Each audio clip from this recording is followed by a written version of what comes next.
is here to stay. 9 in a row. They get it done any which way. It don't matter whose number it is, who time it is to shine. Them boys is going to get it done. 1, 2, 3, 4, 5, 6, 7, 8, 9 in a row. Let's go, baby. Let's go, Pistons. Let's go. I got to dive into this. I'm sorry. Look, I'm trying to keep my energy high because I worked all damn day. I've been out since 8 o'clock this morning. I didn't get back till like 7:30 tonight, seeing clients all day. Man, I went to a little sports bar because I was like, I don't want to miss the game. Catch the game at the little sports bar. Sat there watching the game. Watched a couple others. You know what I mean?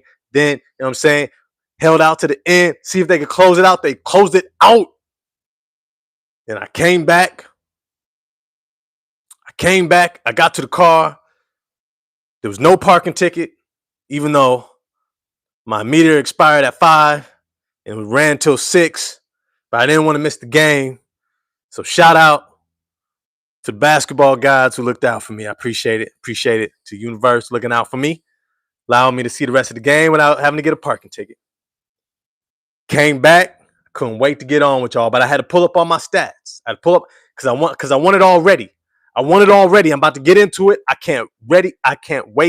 Boy, I can't wait. This game was exciting, bro. Seeing Dennis Jenkins talk trash to Tyrese Maxey, seeing him get in his head, and you can tell he got in his head because he took it personal. But see, sometimes you understand, it ain't about your stats. It's about did your team win. Sometimes getting in your head and you going off also equates to your team losing. I'm going to dive into all that in this game. I can't wait. But before I do, smash the like button for me. Hit subscribe and the bell for notifications. Remember what it is. Yo, hey, it's a little thing for you, but it's a big thing for me in the channel. Smash the like button for me. Hit subscribe and the bell for notifications. I truly appreciate all the love and support. I don't take it for granted. You can be watching anybody's channel right now. Downtown Deuce has a great channel. You got Resball TV. I don't know if they're on right now, but they got a great channel. You got plenty of folks you can be watching. If you watching me tonight, you with me, especially if you're on the East Coast, you 3 hours ahead. It's 11 o'clock at night. If you watching me right now, shout out to you. You might as well smash the like button while you're there. With that said, let's get into it. This was a hell of a game. Philly was not coming in taking us for granted. They saw we just beat Chicago with the bench squad. They were not taking us for granted. We beat them 2 games ago. They were not taking us for granted. 3 games ago. They were not taking us for granted. They came in ready to work. And you could tell it was a different energy. They had the mindset, yo, we got to get our lick back.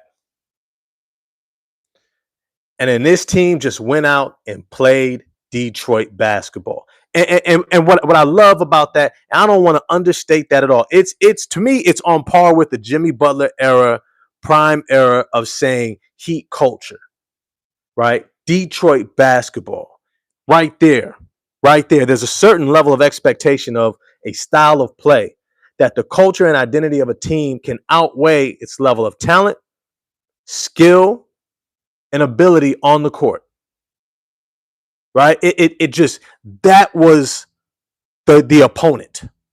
It was Philadelphia versus Detroit basketball. That's what it was. It wasn't Philadelphia versus Dennis Jenkins or Paul Reed or Javonte Green. It was none of that. It wasn't Tyrese Maxey versus K. No. It was the Philadelphia 76ers versus Detroit basketball. This was a hell of a game.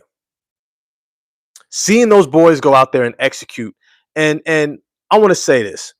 It is not easy to be a lead guard in the NBA. Setting the table is an elite skill. Let me break this down, because what Dennis Jenkins has been able to do these last 2 games, it cannot be understated. And it needs to get some more shine, some more understanding of what it means to set the table. We don't really have guards like this anymore. Tyrese Halliburton is probably the closest thing that we have right now, but not this season.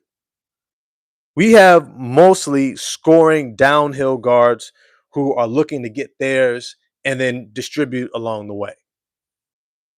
Most guards don't have the skill to be a table setter.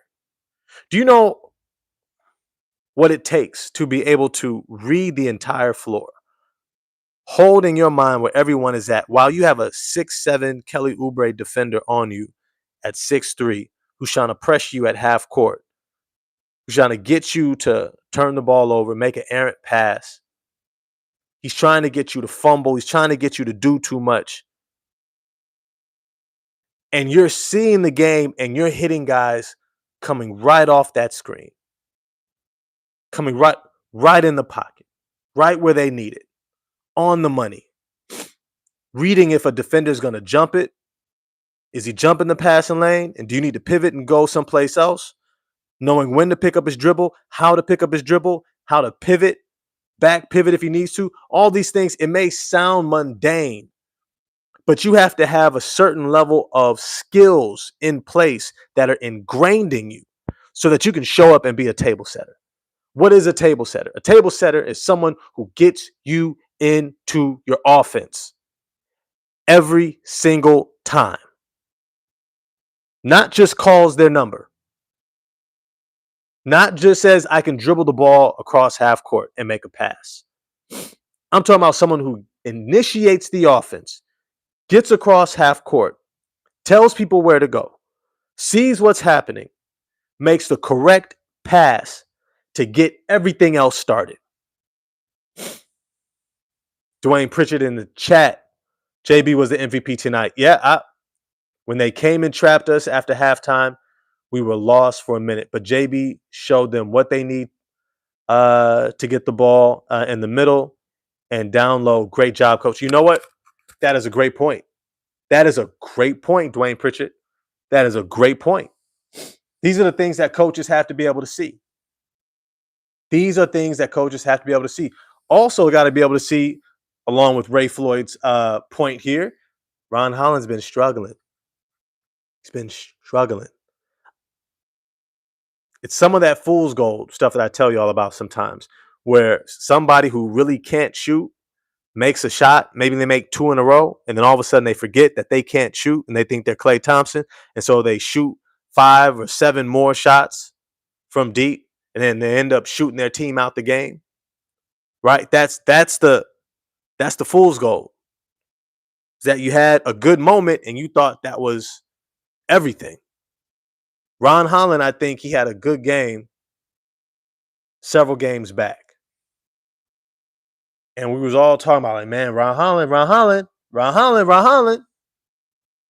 And then all of a sudden he forgot. He forgot what he's there for, where he's really at. And so he gets caught trying to do too much. He gets caught. He forgets to make the simple play. He forgets that sometimes just getting the hockey assist, right? Like there was a play where I think it was Dennis Jenkins or maybe it was Javonte Green. I keep wanting to say Willie Green. Javonte Green, similar type of player. Drives, I think I want to say baseline. Either way, from under the basket, they kick the ball out to Ron Holland in the corner. And directly across from him, I want to say was Chaz Lanier. It was a shooter. And Ron Holland gets the ball. He's open for a 3, passes up the 3, but then doesn't do the right thing by just swinging it if you're not going to shoot it. Go from a good look to a great look. Instead, he holds the ball, pump fakes, and tries to take his defender off the dribble. Becomes a black hole. But if I'm honest with you, Ron has been able to do that his whole career, his whole life, successfully. So I get why he's trying it.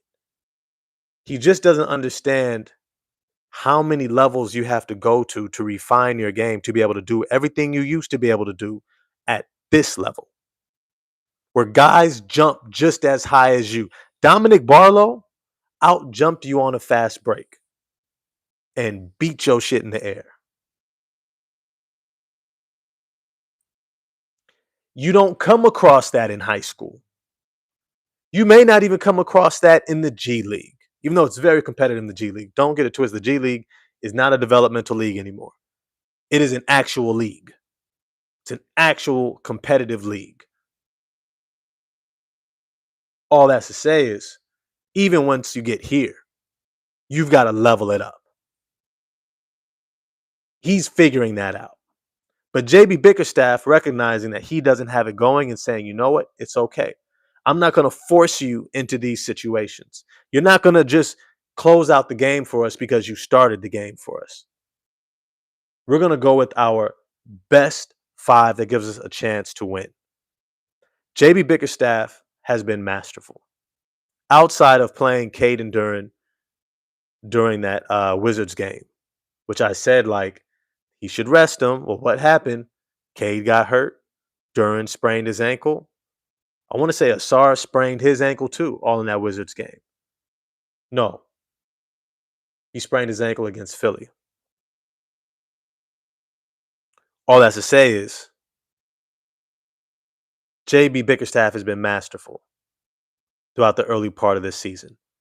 It is extremely hard to constantly have to fluctuate in changing up your roster, changing up your pecking order, changing up and adjusting your offense to maximize the talent that is available.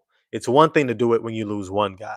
It's another thing to do it when you lose 2. It's another thing to do it when you lose 3, 4, 5, 6, 7 guys who are all rotation players. Outside of Marcus Sasser, every single person who's been out has been a rotation guy, either a starter or a primary bench player. From Duran, Tobias, Asar, Ivy, Cade, Stewart, Sasser. And yet somehow you plug Paul Reed, Ron Holland, who's struggling, Duncan Robinson, Javonte Green, and Dennis Jenkins. You plug them in to create a mosh posh starting lineup. Dennis Jenkins was in the G League last year. Coming out of nowhere. And then you're bringing Karis LeVert, Tolu Smith, Bobby Clintman, Chaz Lanier off the bench. And you get 2 wins out of it. You get 2 wins out of it. Look, I told y'all I got a video back during the summer. I said, JB Bickerstaff is going to be coach of the year. I told y'all he's going to be coach of the year. Go back and check it. I'll try to tag it in this video. What he's doing right now, salute to you, brother. Salute to you. You've got these veterans bought in, leading, and it is something special when you are able to coach veterans to be leaders on a young, developing team that's still figuring out how to win, and you empower them to be leaders on this team, whether it was Tim Hardaway Jr. and Malik Beasley, Dennis Schroeder, Paul Reed, Isaiah Stewart, Tobias Harris. You bring in rotation guys, bench reserve guys, and then you bring them into your system and they begin to thrive. And not just thrive statistically, but they become leaders on the team. The fans fall in love with them. The whole squad comes around them. These are opportunities that these guys would have otherwise never gotten. Who's letting Javonte Green be a leader? Duncan Robinson? Karis LeVert? Tobias Harris? Okay, very mature player. I get it. But now we need them to be leaders. We need them to be people that we depend upon to get us, to bring us home, get us to dubs and victories. These dudes are showing up and showing out. Duncan Robinson had a slow start to the season. First couple of games, I was on his ass. I'm gonna be honest. I was on his ass. I was on his ass. Duncan was, hey, you call me on it. But these past couple of games, when JB said, looked around, he was like, JB, Karras, come here. Shoot the shit out of the ball. Huh? What'd you say, coach? I said, come here. No, go ahead, walk. I'm talking to them. Go ahead. Come here. Shoot the shit out of that ball. I want you to shoot that shit like you did in college. Shoot that shit like you back at Michigan. Shoot that shit like you back in high school, playing a tournament and your girlfriend is in the stands and you got cheerleaders rooting for you every single time. I want you to shoot that shit. I want you to shoot that ball. You better shoot it. And Duncan Robinson came out there shooting that ball. Bro, he's shooting it with a dude right here. And the thing is, what I love about how he shoots the ball is he shoots the ball in a way where it almost dares the defender to go for it because he knows that if they get just too close, he knows how to draw that foul. He knows how to draw the foul. Him and Karras. These vets,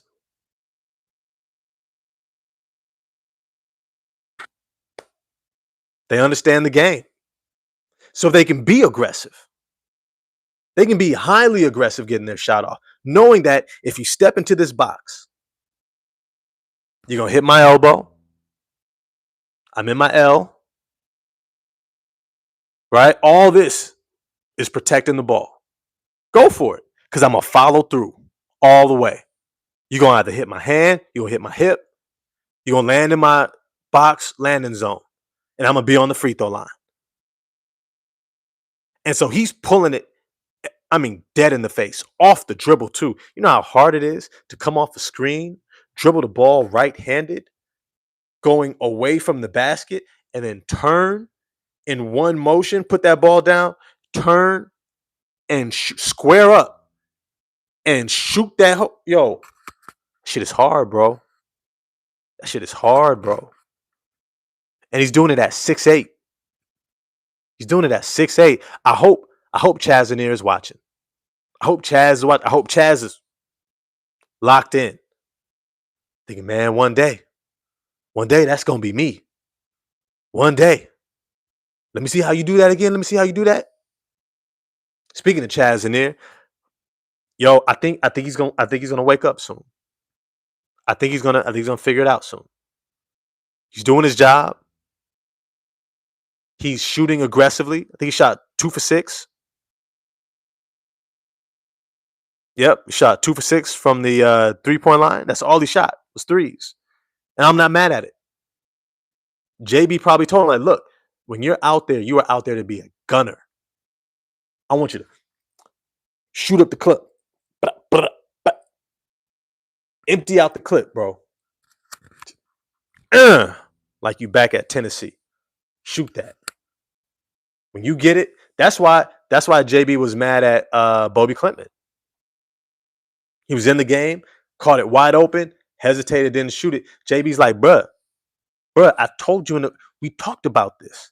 I pulled you into my office, and I said, you're going to get minutes. Shoot that hoe. And now you're going, bro, come on out, man. He ain't ready.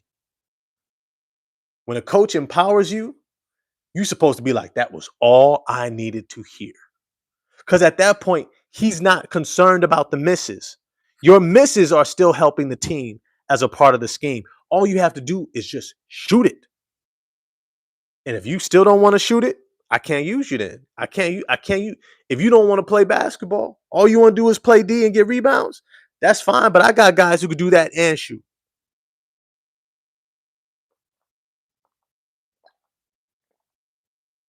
I got Paul Reed. Speaking of B-ball Paul. Speaking of my man.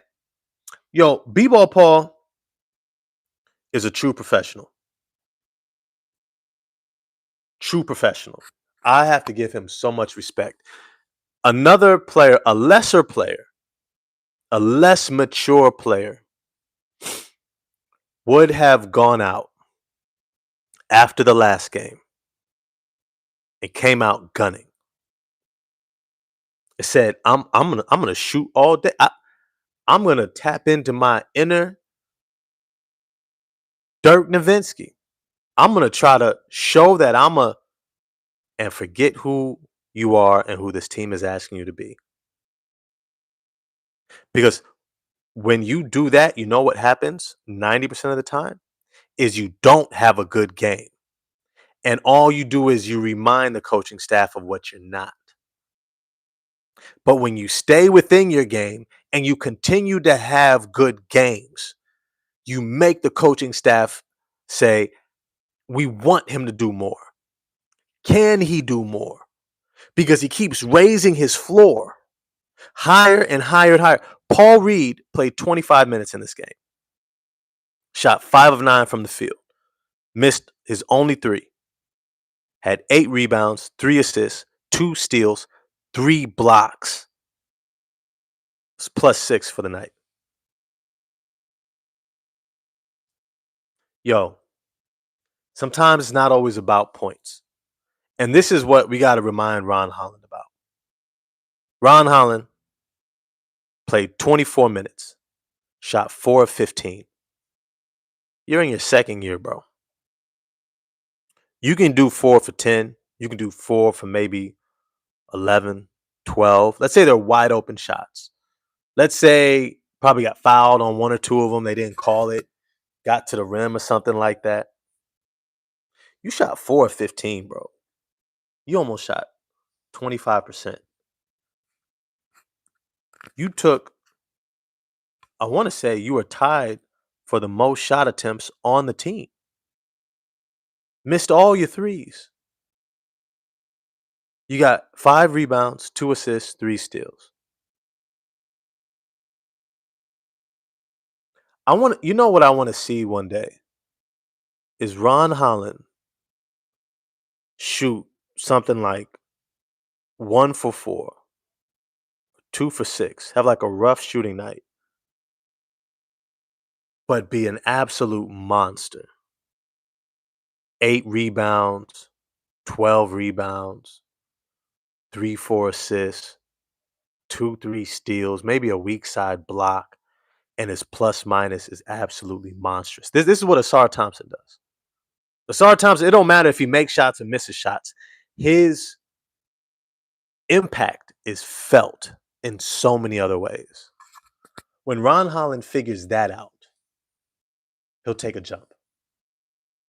He'll take a jump.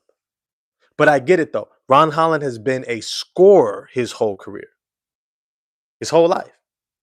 He's been a scorer. He's been a that guy. So it's hard now to forget that. And we don't want him to forget it. We just want him to add to it. We want him to add to what he brings. That's what we're looking for. Let me get into some of these comments here. Let me see.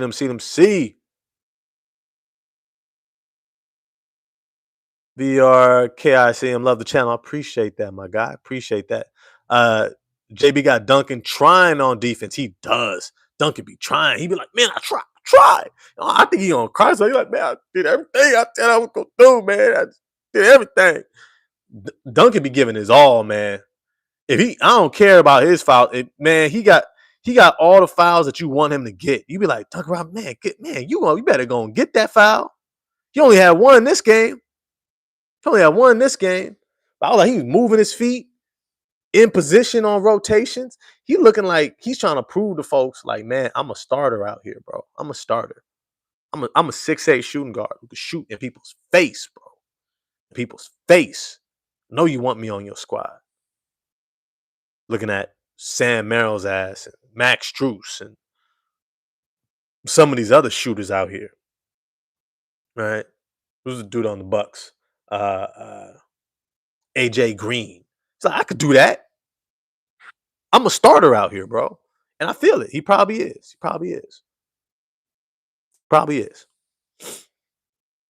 You know, when I look at this squad, I'm proud of them because They stayed together. They weathered the storm. That first half, they closed it out so well, including Dennis Jenkins' half court heave. That was a huge energetic boost. Even though they came out in the third quarter flat, Philly jumped all over them. Erased that, what was it, a 12-point lead? Erased it like that. Got it to within one. Actually took the lead, took control of the game.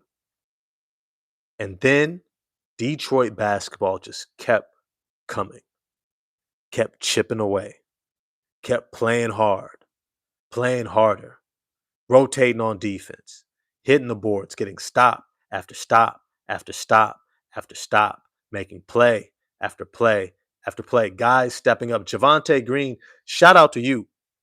You've been struggling with your jump shot. You've been struggling with it. You shot 3 of 9 tonight. I appreciate one that you kept shooting because sometimes it's easy to just pack it in. But we needed you to shoot because if you stopped shooting, that paint was going to collapse. It was going to collapse and nobody was getting in there. You kept shooting, but you didn't just shoot. You moved off the ball. You got out in transition. You got to the free throw line more than anyone else, shooting 8 of 9 from the free throw line. Grabbed us 9 boards. Our leading rebounder, 3 assists, 1 steal, 2 blocks. If it wasn't for Dennis Jenkins, who I'm about to get into, you would have been my player of the game. You would have been my player of the game. But Dennis Jenkins. I was talking to you a moment ago about what it means to set the table, how hard that is, how much skill it takes. Dennis Jenkins was getting into it with Tyrese Maxey, and I was worried. I'm going to be honest. I was worried because sometimes you could wake people up. And to an extent, I think he did. He woke him up. He got Tyrese Maxey being like, bet, say less. Say less. You want to talk to me? Say less. Say less. Let's go. And it became back and forth, and it became apparent just the chasm between them in terms of talent. That's apparent. That's fine. I'm not mad at it. It's no knock. Tyrese Maxey has been starting since he got into the league, or probably I think since his sophomore year, right? He's been playing in playoff games. He's been their leading scorer the past few seasons, or at least the most reliable leading scorer. He's built for this moment at this point. Dennis Jenkins just got here. And he's drawn with that guy. But he didn't just talk it. He walked it. Dennis Jenkins walked it out. He walked it out. Yeah, he struggled to finish on the interior. That's real. That was a reality. He struggled. That defense collapsed on him several times. He had kind of got caught amongst the trees up in the air, and he got a shot blocked a couple times. Missed a few layups. And then he just kept doing what we needed him to do. Great at the point of attack on defense. Staying in front of Tyrese Maxey and VJ Edgecombe and Quentin Grimes. Moving the ball, getting us into our offense. Setting guys up. Ended the game with 8 assists. Leading assist man once again. With only 2 turnovers. Once again, 4-to-1 assist to turnover ratio. And then he just knocks down his open threes. And it's one of those things where it's like you can only say so much to him if you're a Tyrese Maxey because you're the superstar. He just came out the G League and he's lighting your ass up. He's lighting your ass up. Tyrese Maxey shot 2 of 11 from the 3-point line. We got to credit Dennis Jenkins for a lot of that. For a lot of it. Dennis Jenkins shot 5 of 8, 62% from the 3-point line. Who knew this dude could shoot 62%? 5 of 8 from the 3-point line. So great at the point of attack. Remember, I told you the things I liked about Tyrese Maxey. Great on defense at the point of attack. Strong team help defender. Communicates extremely well. He's a reliable ball handler. He's secure. Excellent table setter. He gets us into our offense. Strong downhill driver. Great in transition. Well, I would say good in transition. And then, most importantly, dead-eye shooter. He's beginning to look like Derek White. If I'm honest. 6'3" Derek White. He might be a little bit more athletic end to end and verticality. Yeah. Stephen Bunk. Yup. Dennis got in Maxey's head. Full respect to bro. Proud of him. He rose to the occasion. Not only did he rise to the occasion, he said, I'm here. I'm here. I'm talking trash to you. You stepping on my foot. You doing these little grabs. You getting away with stuff. These referees, I'm letting you know I ain't having it. And he's like, Tyrese Maxey's like, who is this dude? Who is this dude talking to me? And Dennis is like, I'm him. If you don't know, you better ask somebody. I'm him. And I love that energy. But then he backed it up. He backed it up with great play. 8 assists to only 2 turnovers. Oh my goodness. 5 of 8 from the 3-point line. Oh my goodness. Dennis Jenkins, I was so glad to see JB Bickerstaff sub him out at 5 minutes to ensure that he got enough of a rest so he can come back in the game and close it out for us. I saw that. I was like, JB, see, you doing the thing. You're doing exactly that's what you're supposed to do. And it may seem commonplace. It may seem like, oh, of course. But JB could have easily said, you know what, I'm just gonna go with my veterans. I'm gonna go with my veterans. Maybe he decides, I'm gonna go Karis LeVert at the 1, Doug Robinson at the 2. I'm gonna go B-Ball Paul, Stu, and Javonte Green. Because I trust that they know what to do. And he would not have been wrong to do so. All of them were having really good games. And yet he goes, no, I need this guy. I need this guy. I know what I have in him. And for us to close out this game, I need him. And not only him, but I need him fresh. I need to get him a breather. We're leaning on him. Dennis Jenkins played 35 minutes. The only one that played more was Javonte Green at 36 minutes. You know what I respect about these veterans and Dennis Jenkins? Like, especially G Leaguers, guys who are coming out the G League. They don't take a single moment for granted. A single moment. They know how quickly they can be out the league, out the rotation, out of the public eye, out of the conversations amongst front office members, out of the team's thoughts for extensions. Remember, Duncan and Karras are on 1-and-1 deals. It's not guaranteed for next season. Correct me if I'm wrong. And they're out there hooping. They're hooping. Cordis Whitlow, I appreciate that, man. I appreciate that comment.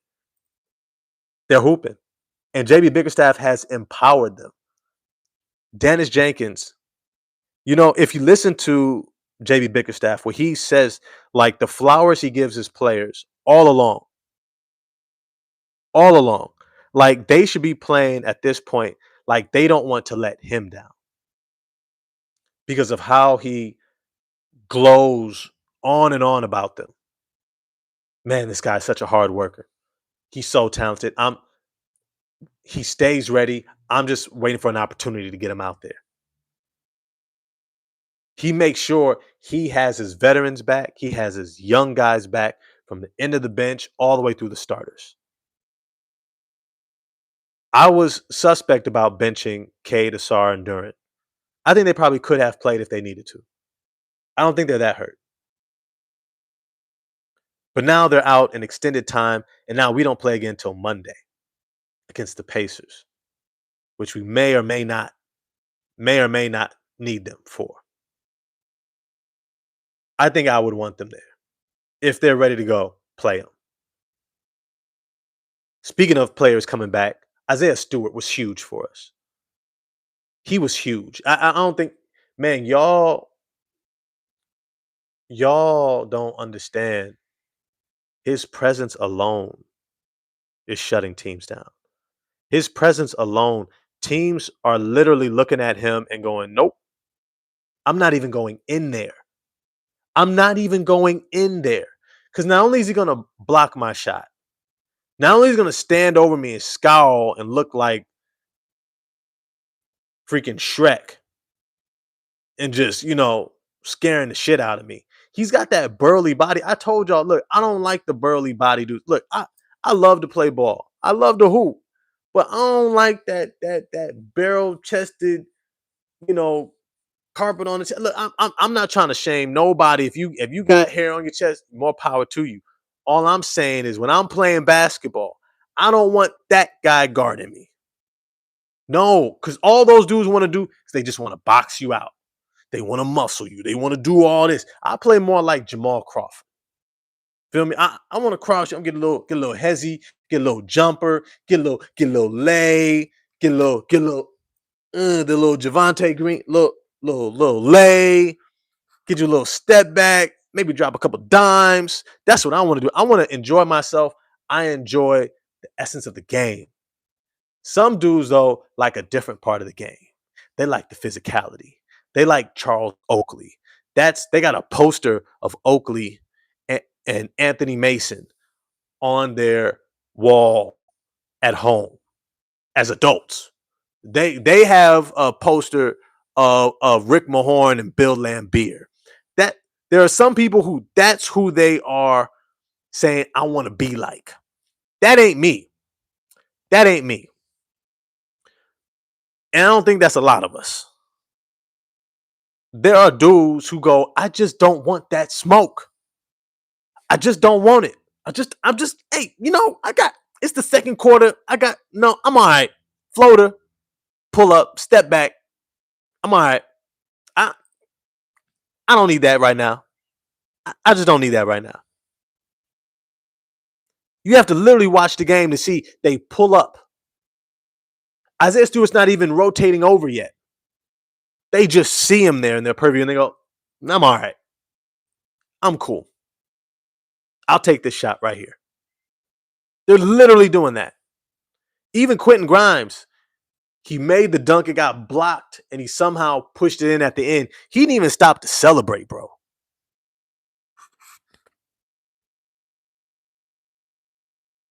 He didn't even stop to celebrate. He was like, look, bro, I don't even want to say nothing to him, bro. I don't want to say none of that, dude. I wouldn't want to say nothing. I would cross up Isaiah Stewart, break his ankles, and then afterwards, I'll probably come and be like, hey, you all right, man? Hey, we just out here to have fun, bro. I didn't even have to do all that, bro. Not because I'm scared, or maybe a little bit. Most of the NBA, it's like, I don't want it with that dude. And it ain't stupid. I'm grown. I got a kid. I don't need to. With Stu? Nah. He's in that Ron Artest, Ben Wallace, right? Then that rare air of just dudes, I'm all right. I'm all right. I don't want it with him. I'm wise. I'm not stupid. Why? I got tomorrow. Okay? I got things to live for. You know what I'm saying? That's the decisions that they're making when they see Stu. When they see Stu, they're like, you know what? I'm factoring in retirement. I'm trying to think. I got plans later. I got a family dinner to attend. And they're making life decisions when they see Stu. His impact cannot be understated. Isaiah Stewart came in the game. Immediately, one, he gave us an energetic lift. Isaiah Stewart gave us an energetic lift. It was like Big Bro was back and we felt real bold. Notice Dennis Jenkins didn't start John until Stu got in the game. Then he said all he needed to say. I wish, shoot, Tyrese, who? Maxie, I'll max your ass out right now. Come and guard me. What? I tell you, what? Shoot. What? Oh, what? You gonna get in my face? Hey, hey, hey, Zaya, Z, hey, he messing with me. Now Stu point that finger at you. You get me? You talking about me? What I do? I didn't even say nothing. I didn't even say nothing, bro. I didn't even say nothing to him. Why you mad at me? I didn't even say nothing to him. I didn't even say nothing. Somebody tell him I didn't say nothing to him. Somebody tell him I didn't say nothing. So didn't nobody go out there and touch Stu? Don't nobody touch him. Even the coaches are like, hey, excuse me, pardon me. No, go ahead. Keep yelling. Go ahead. They ain't saying nothing to him. They don't want that finger. They don't want that finger. Mm-mm. He the type to see you in the locker room. Michael Myers, your ass. You don't. Nuh-uh. I'm cool. Hey, I got things to do. Let me move on real quick. Wendell Moore once again shines through. Wendell Moore, what an acquisition. 18 minutes, 2 of 3 from the field, 2 rebounds, 2 assists, was a +4 on the game. What an impact. What an impact. To have all those injuries, 6 guys out. He comes in off the bench, barely been with the team a week, playing 18 meaningful minutes. Meaningful minutes. +23 on the night. He was a +23. His defense on VJ Edgecombe, on Tyrese Maxey, was all you could want. He rebounded, made good plays, made good decisions, didn't force anything, took what was there, had a great game. Cannot be understated. For him to be coming in doing what he's doing, can't be understated. Now, I did see a comment I wanted to get to in this comment section. Cortez Whitlow, 8415, says, what's your thoughts on this take? Holland will lose time to Green and Jenkins when the others return. I think you're probably right.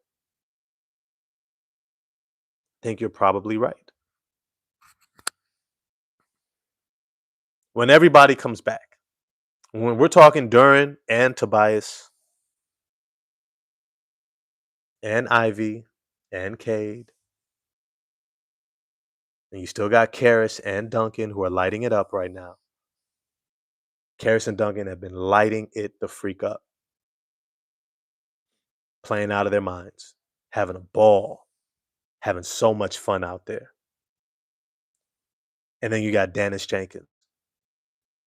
Begin to look at Ron Holland and being like, you know what? Maybe you just work on your game some more.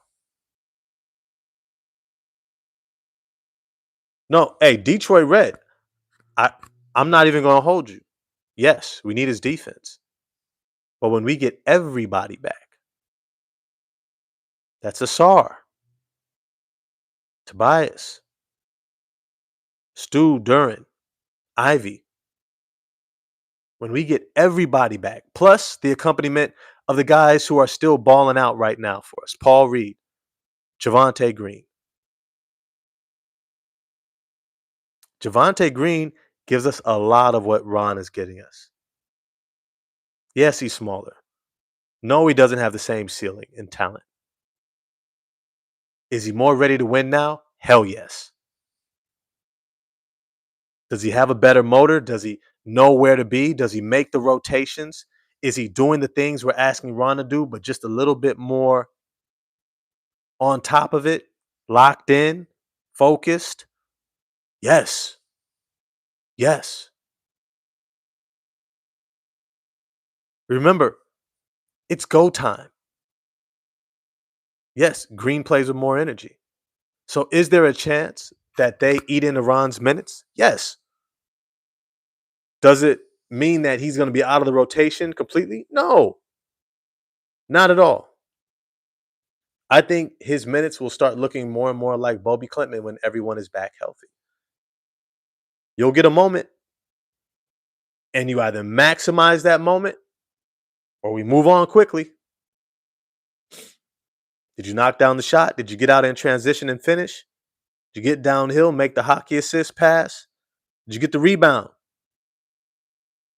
Spark the break? Okay. Well, I'll let you stay longer and cook. If you get frozen in place, forget to rotate, no box out, silly foul, stepping on the sideline. Come on. Come on.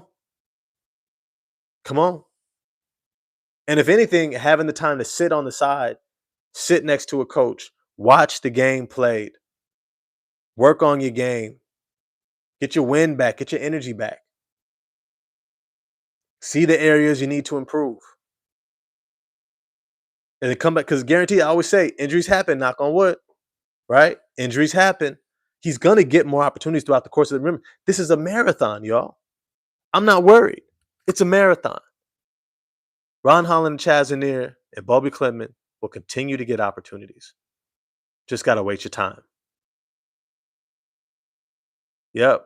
Y2 Chris. Yep. Our boys are having fun, and it translates to winning games. They enjoy playing together, and that is evident. And that is no small thing. That is no small thing. These guys enjoy playing, this system, this culture, the identity of this team. They enjoy playing this way, and they enjoy playing with one another. Stephen Bunk, I'm not a psychologist, but someone got to sit him down and tell him what he has to prove is that he can fit in a role. Well, that's not a psych- psychological thing. That's a maturity thing. And it's not even like to say like he's immature in like a sophomoric kind of like infantilizing way. It's more just like experiential. He's been the man his entire life. And for the first time, he has to play a role. It's not easy.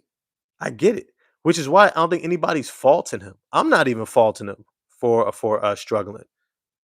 I'm literally just looking at him like it's an opportunity for you to stop, see what you did well, see what you need to work on, and then figure it out. But he's still got time. Ivy's not coming back for a while. He's still got another 4 weeks. We saw him shooting around, which is great to hear that he's now allowed on court activities. That's dope. But that's tough for dudes. You know what? I don't think it's as tough for guys like Ron Holland. And the reason why I say that is because he's got people who have his back. He's got Cade. Cade definitely has his back. He's got Duran. He's got Stu. He's got these vets. It's a very strong, insulating team that supports each other. Even the coaching staff through. If you're not getting into the game, it's not a slight to you. It's a recognition of like, hey, this is what we're doing to compete to win, and you have an opportunity to continue to get better. This run is showing how deep we are during the playoffs. We need to go 9 to 10 man deep. I'm gonna be honest. Yes and no. I think it's more of a testament to our culture that JB Bickerstaff has developed and the identity of this team that carries us. Remember, like I said at the beginning, I don't know if you missed it, but I said this game was Tyrese Maxey and the Philadelphia 76ers against Detroit basketball. That's what he was up against. And he wasn't enough. Boy, I make some damn good sorrel. I don't know if y'all know what sorrel is. It's a Caribbean drink. Shit is fire, bro. I've been working all day, bro. Barely got a chance to see the game. Came back. I'm tired as fuck. But this glass of sorrel right here is life. It's life, bro. Life. With a touch of lime. Oh, hot damn. That shit's amazing. All right, Rashad Walker. Chris Jackson, before he changed his name, his first few years at Denver, he struggled to find his game. And this coming from a guy who's one of the all-time scoring threats at LSU, along with Shaq. Okay. Cortez Whitlow in the chat was good. Ron Sealing feels like KCP, but he should be more like McDaniels at Minnesota. Now he's got a much higher ceiling than those guys. I think he's closer to like Jaylen Brown. He's got all-star level potential. He's got all-star. Remember, I'm not expecting his moments to really start coming like when he's like stringing together moments to where we're really seeing like, oh, this is his upside. I'm not expecting that until next year in year 3. Remember, he was off and on. He had a whole bunch of DNPs as a rookie. Now, as a sophomore, he's getting the consistent playing time. In year 3, that's when he's going to have a very clear understanding, not just of his role, but of who he is and how to maximize it. And once that all clicks and the game slows down for him, based upon what he's being asked to do, keeping it simple, that's when he's going to take jumps next year. Let me see. We get to a few more of these comments, and I want to talk about some other things moving forward with this squad. This team, man, I've been saying it. The real value of these past 2 games is walking away and recognizing just what you have in Dennis Jenkins and Paul Reed. And I think to a large extent we knew what we had in Paul Reed. I don't think we truly understood what we had in Dennis Jenkins.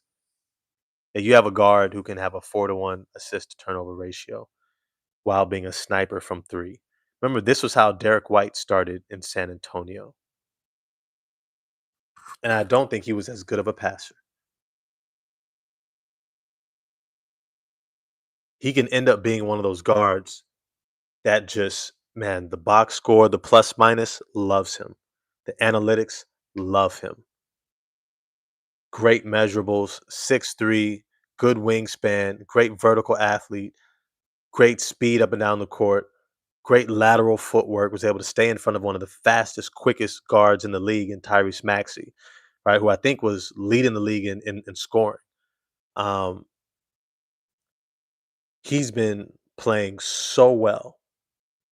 To have him force our hand to include Dennis Jenkins in our roster rotation construction is one of the greatest problems a coach can have. Like, you want these problems. You want these problems. You want to say, okay, I don't have to rush Ivy back at all. And remember, I keep telling you, Ivy, I'm not looking for him to come back until the new year when he's 120% and he's ready to start. You may bring him off the bench for 1 or 2 games, but Ivy's a starter. Ivy's a starter. And because he's in a contract year and we really need to see what he looks like next to Cade, I don't think you waste any time. I think when he's ready, you start him next to Cade. We got to see it. And he's also a far better defensive option than Duncan Robinson. That alone. Um, but it's to say, I think he gets his start. But Dennis Jenkins, he may be our first guard off the bench. He may be our first guard off the bench.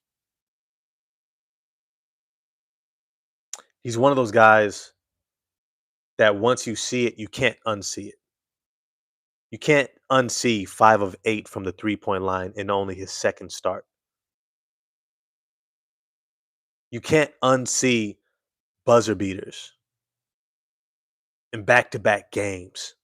You can't unsee running the team probably smoother than any other guard you have on this team. Let's be clear about that.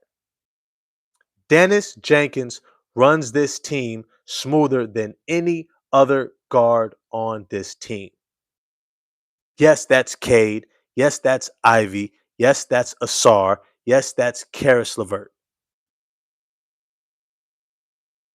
Dennis Jenkins' ability to be a old school throwback, consummate professional point guard is a breath of fresh air on this team.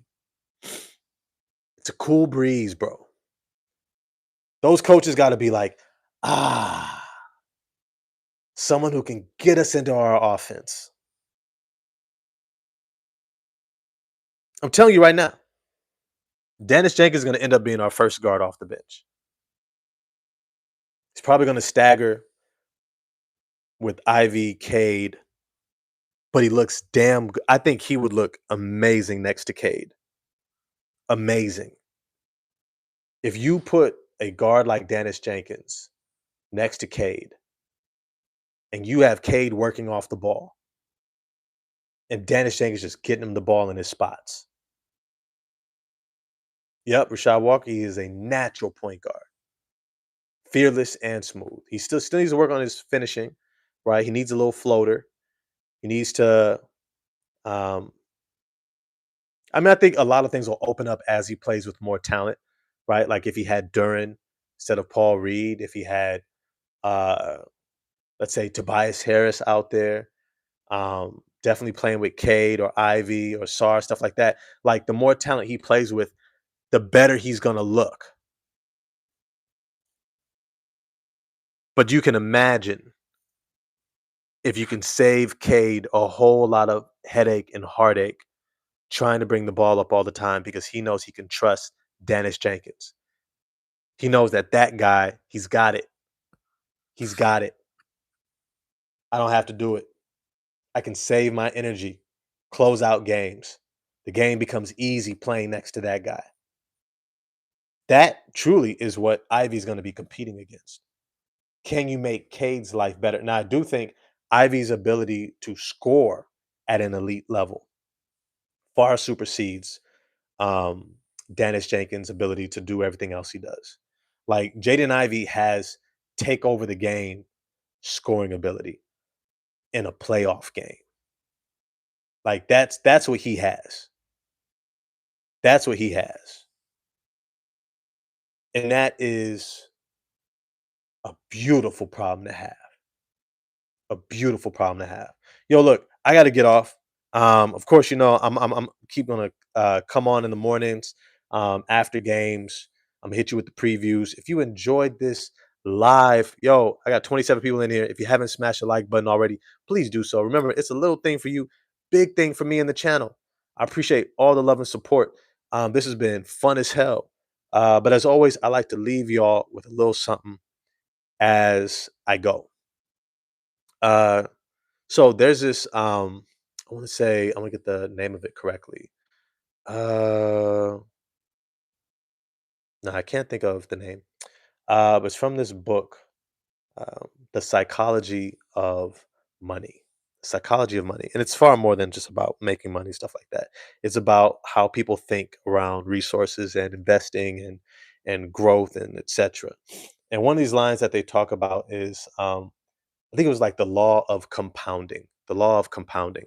And what they were talking about is that many times we think that you grow in this linear fashion, right? You're working at something and you're doing the same thing over and over, and you grow in this ongoing linear fashion. But many times growth can look more like moving along a path and then you slow down, but you're doing the same thing and it looks like you're not going anywhere, but it's going slow, slow, almost still, like nothing's changing at all. And then all of a sudden you look up and you take this jump. And now you're operating on a completely different level. That's the law of compounding. That's the law of compounding. It's not always that everything stays straight and going the same. Everything keeps moving forward in this smooth linear fashion. If you do everything right, it's supposed to be smooth, straight line. Actually, many times the things that you're doing every single day that making you feel like, man, I'm making a whole lot of progress, making a whole lot of progress, whether it's reading, whether it's working out, whether it's eating habits, whether it's relationships and communication. Sometimes we're doing the right things and we start seeing a lot of good rewards at first, especially when it comes to like weight loss and exercise. See a lot of rewards, a lot of gains at first, and then things slow down. We're still working hard, we're still doing the things, but we don't see the progress. We don't see the change. We don't see things really progressing as they were initially. But when you keep going and you stay dedicated and locked into it over time, in its own time, based upon who you are, your body type, your context of situation, etc., you take a jump. You don't go from level 1 to level 2, level 1 to level 3. Sometimes you go from level 1 to level 6. Sometimes you go from level 1 to level 8. Sometimes you go from level 1 to level 3, 4, 5, whatever. However much energy you're putting into the process, even when you seem stuck, is going to impact your potential for growth. And it compounds. It doesn't just linearly grow, it compounds, it leaps. It leaps. So, for any of y'all, those of y'all who are trying to create change in your life, doing positive things, trying to do things the way that you believe works best for you and the outcome that you're wanting for your life, because that's truly what's right, not what other people are telling you, but what works for your objectives and outcomes based upon your sense of connection to one another, your community, your family, right? And putting you and your people in a better position in life.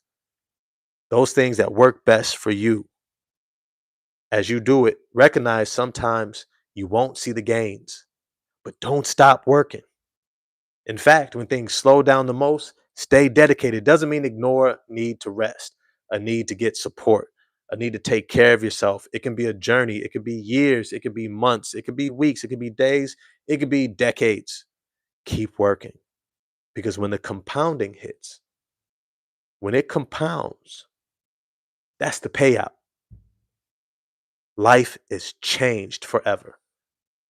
Your abilities are changed forever. They talk about 10,000 shots. You got to make 10,000 shots to become an expert shooter. Somewhere in there, you stop feeling the difference. And then you wake up one day and you realize you hit 10,000 and now you can shoot, and you ain't shot the ball in 2 years. And you just pick it up on the basketball court, shoot from 10 feet behind the 3-point line, and it's swish. You don't even play basketball no more. Sometimes that's how it is with your kids. You've been working shit out and you've been trying to do the right things, communicate well, set boundaries, reinforce them, have rewards, and make sure you're following up and ask for support. You're reading books on parenting and how to be a better father, how to be a better parent, how to be a better partner, husband, mate, whatever.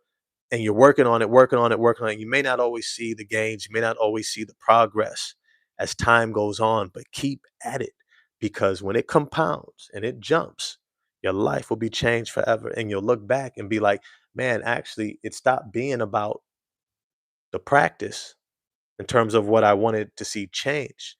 It just became about me and what's changing inside of me and my life changing. And all of a sudden, everything was different around me. So the law of compounding, pick up the book. You get an audio book, I think, in Spotify, something like that. It's called The Psychology of Money. Really dope book. But yeah, hope you enjoyed it. Hope you enjoyed this live. Smash the like button for me. Hit subscribe and the bell for notifications. I'm going to get at y'all next time. 9 in a row, baby. Let's go, Pistons. Peace.